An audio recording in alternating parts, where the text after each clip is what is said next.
So the other day I was looking back on some old videos I made, and one video came up that was on my extended channel. So for those of you who do not know, my extended channel was a channel that I created because I ended up getting a community guideline strike because I posted a supplement review and someone said that I was promoting drug use, which I guess was technically true. But yeah, so at the time when you used to get community guideline strikes, YouTube would restrict your ability to upload videos longer than 15 minutes. And if you notice, I regularly upload videos longer than 15 minutes. So I created the extended channel, which as its name suggests, was where I posted extended videos. So on my extended channel, there's this video response I did to a young lady named Bree Essrig, and she used to be on Pop Trigger and make lots of different skits on YouTube. I don't really know what she does now. And I thought, a lot of people hadn't seen this video response, and now that Metoo is such a, thing, maybe it might be interesting to upload that video on my main channel. But then I thought to myself, well, I could just remake the video.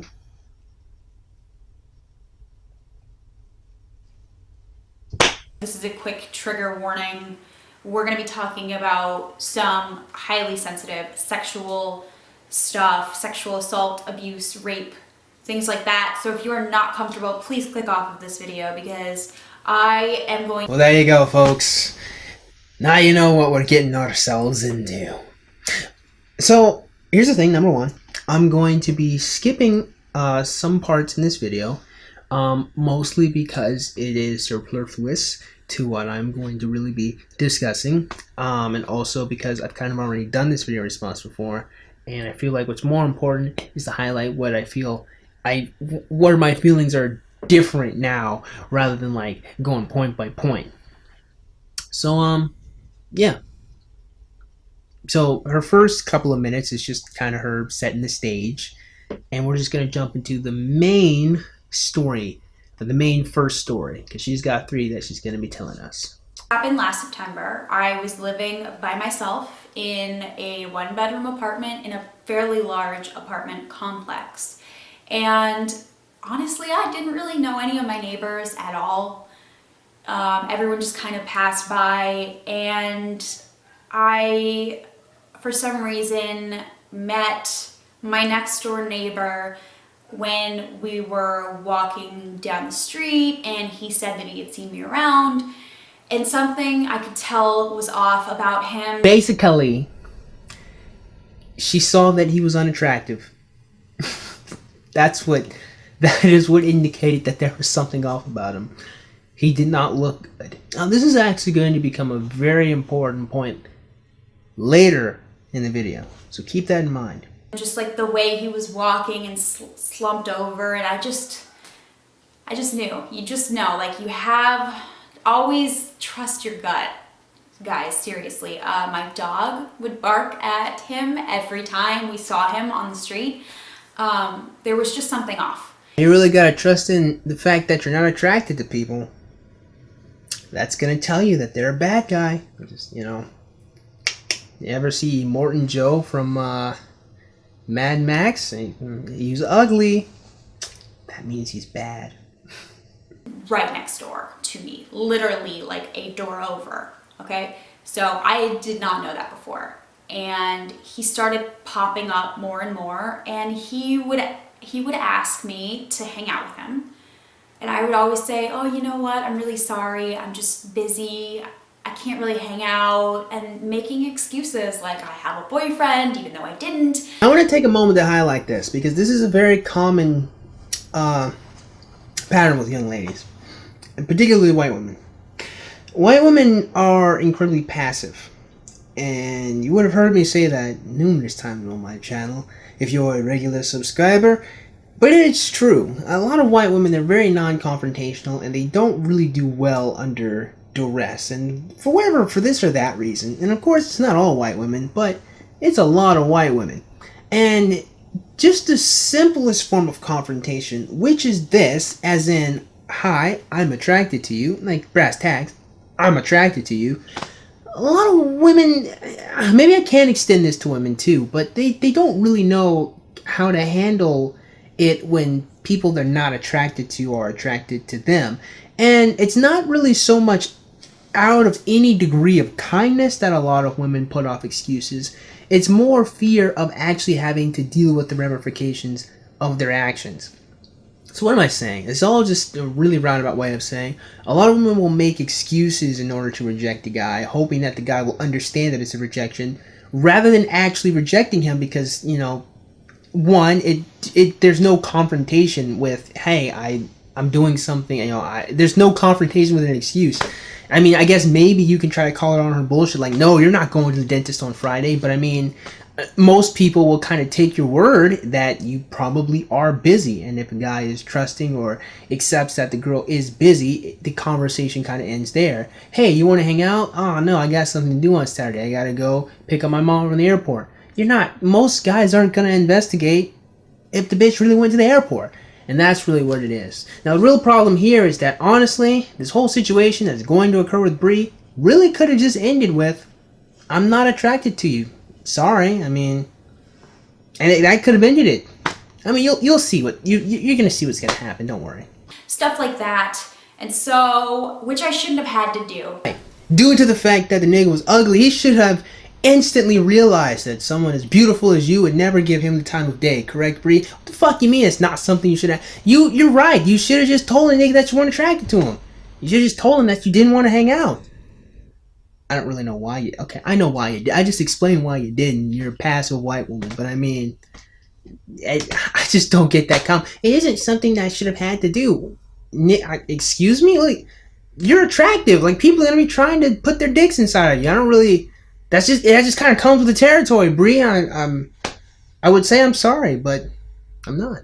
But honestly, I just felt weird around him. And it got to the point where he would be able to hear that I was home through the wall.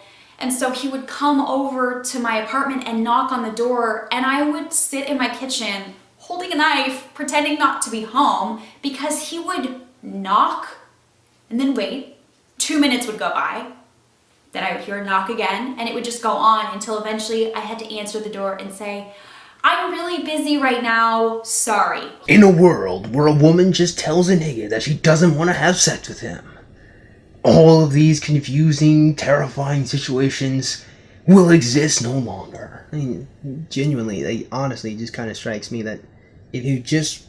There would have been no rigmarole or no pattern of this happening, of him knocking consistently, waiting for you to come, which you eventually do, apparently, if you just tell him you just don't find him, you just don't want to date him, you don't want to hang out with him. You could have ended everything right there. He somehow found me on Twitter. I didn't tell him my last name. I don't know how he found me. That's the scary part. You know, this part of the video always kind of struck me as really silly because Bree is a public figure, my nigga. Like, I'm just gonna leave that one right there. Bree is a public figure. I'm just going to leave it there, and maybe everyone else can figure out how he figured out, like, what her Twitter was. And he did. The point is, he did, and he started tweeting me. And I started saving I started taking screenshots of the stuff he tweeted me, just to have. I don't know. I've always been very paranoid. And so that's something that I did. One morning, I woke up very early to walk my dogs as usual. It was about 7 a.m. And I opened my door and I'm walking my dog outside and I slam my door shut and I hear, hey, and I turn around and he's standing there in his boxers. And so he had obviously been waiting for me to come outside. And I turn around and I'm in shock that I have to see him standing there with his boxers, and I say hi, and he says, do you want to come over and watch a movie with me? And I said, I can't, I have to go to work right now. Even now, as her dog is in her hand, literally, she just left, like, not dressed up to go do anything, literally caught just, doing whatever, she still lies. Even now. When honestly, you could have just was like, no. Or she could have just told him the truth and like, no, nigga, I'm walking my dog, man. Like, And at that point, he had started to stick his hand down his pants and play with himself. And then he exposed himself to me and started playing with himself. And in shock, I was just standing there frozen, and I was like, what the fuck do you think you're doing? And he said, I want to fuck you. as if that wasn't blatantly fucking obvious. And I ran. Now you notice that I'm really making a great degree of fun of Bree. And the reason why is because honestly, this particular situation technically wasn't even sexual assault. Because he didn't actually assault her or anything. I mean, public indecency, sure. Maybe you could make a case for harassment. Maybe because he tweeted at her a lot. But I mean, even then, it wasn't threatening at all. If anything, it'd be more mildly annoying. I mean, based on the information she's told us in her story, she wasn't actually sexually assaulted. But even here, and this is where I feel I'm different from myself 3 years ago, I kind of understand why she was upset. I mean, originally, my first instinct was, like, Nate, it's like, have you never seen a penis before in the whole of your life? Like, some guy whips out his dick and you're just like, oh, darling, oh, my heart. Or you're just some Victorian princess who's just like, oh, a penis. Oh, a penis. Oh, like you've never seen a dick. Like, I don't believe that Bree Essrig at this point in her life has never seen a penis before. I don't believe it. So I mean, even if someone was in front of you and they're like the face, like you would come face to face with a dick. The fact that you see that and you're just like paralyzed, I'm just like, Nick, like, it's a dick. Like, it's not like he exposed himself and a hydra came out, and it's just like, Bree, I'm going to have sex with you, Bree girl. He just sounds like Maximilian Pegasus from Yu-Gi-Oh! That was my original reaction. Like, I just made fun of her because, I mean, dicks, they're not really very scary. I mean, unless you see a foot long. Like, if you're a woman and you see a foot long dick, like yeah, I'd be pretty fucking scared. But then, unless it was that, unless you have a lethal weapon for a penis, like, I mean, but that's how I was originally. Now, with my understanding, which I won't spoil, I get it. I can see why she was afraid. Because, like, she didn't know if this guy was gonna rape her in broad daylight with her dogs there to defend her. As I say it out loud. So, she ends up taking him to court, spending however much money to get a restraining order and, to go to court and do all of that. When honestly, I feel like this whole situation could have just been avoided if she had just been forthright and just was like, I'm not attracted to you. And I think that should probably, more than anything else, be the first lesson that you should get out of Bree's story.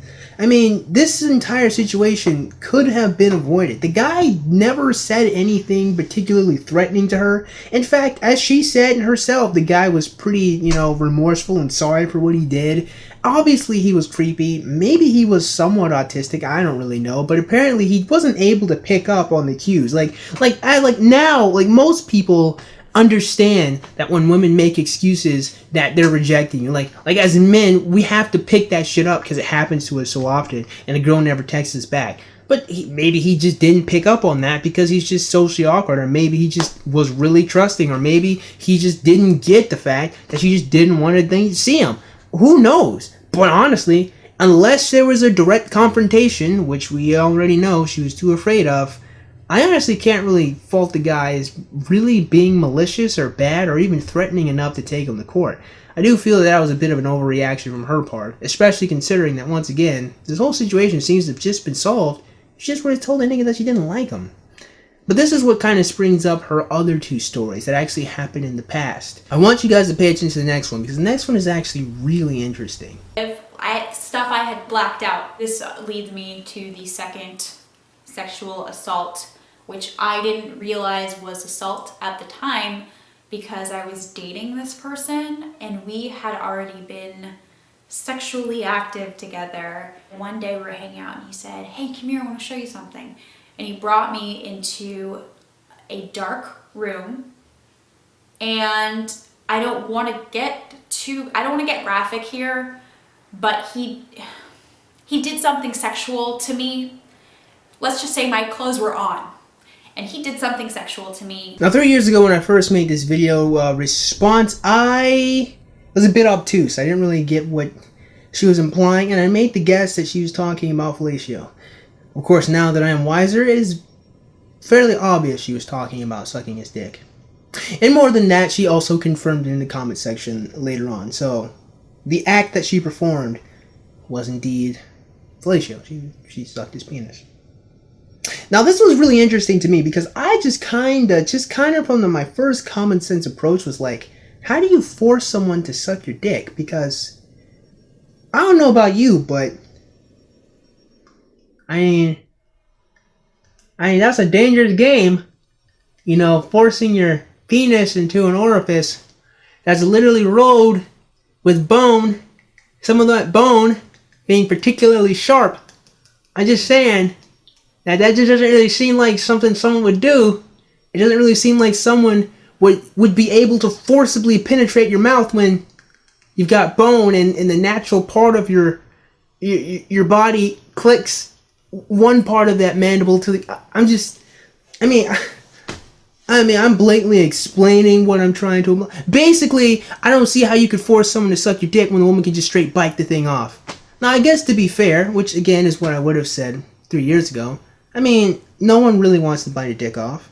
Because, no one really wants to deal with blood in their mouth and the potential of literally choking on a penis that you just bit off. But even still, I just don't see how, as a man, you would consider that. Because a woman could still just nibble, like just have to bite it off, but just just a little nibble. Like, she literally turn to her canine teeth are right here, and right there, and you'd be defenseless. It's not like you can stop her. You know what I mean? Okay, look. Here's the thing. You know what? I'm gonna let her finish telling her story, and then I'll come back and say, here's the thing. To me, not with me, to me, that made me feel humiliated. It was degrading. I felt like a dog. Now, here's the thing. I completely understand why Bree did not like the fact that she ended up performing fellatio on this guy.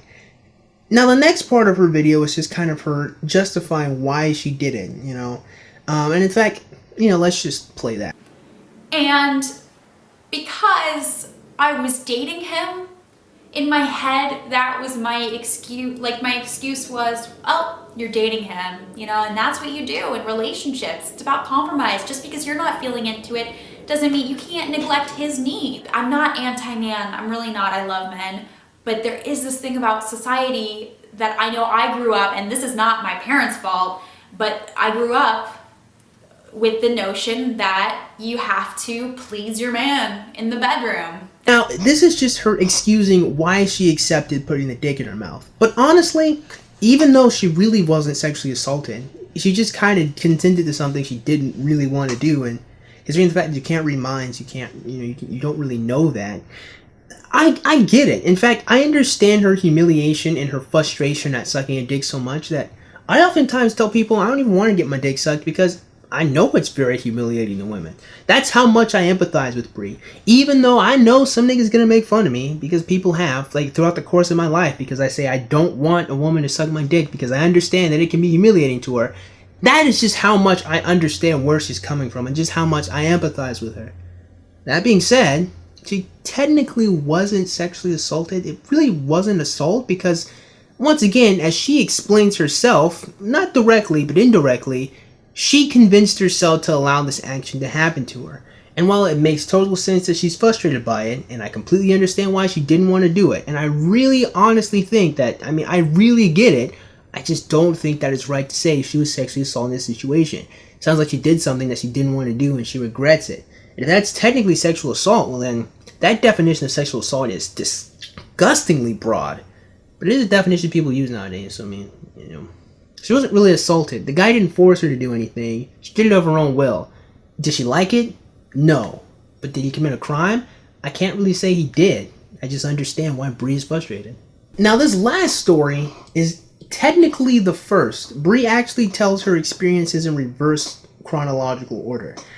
And ironically, this is actually the crescendo, because this is the only time where she was actually sexually assaulted. But you'll see that it comes with a twist. I mean, you'll see. She's going to take us away. I was at boarding school. I was 16 years old, and it's a great school. It really is. And I wish I had told someone about this, but like I said, still don't blame myself for this happening. There was this guy in my film classes who never spoke to me. He never gave me the time of day. And one night, I was walking to one of my classes in the dark, and I just see a figure coming out, and he sees me and I see him, and I just kind of nod at him like, hey, and he kind of just pulls me into the first building and starts kissing me and touching me like over my clothes and stuff like that. We heard footsteps, and so he just kind of casually got off and walked away. The first time I got to this point, I was like, wow. Who does that? Like, like that's some crazy shit. Like, who just grabs niggas and just starts kissing them randomly? Now, I'm gonna take her story at face value.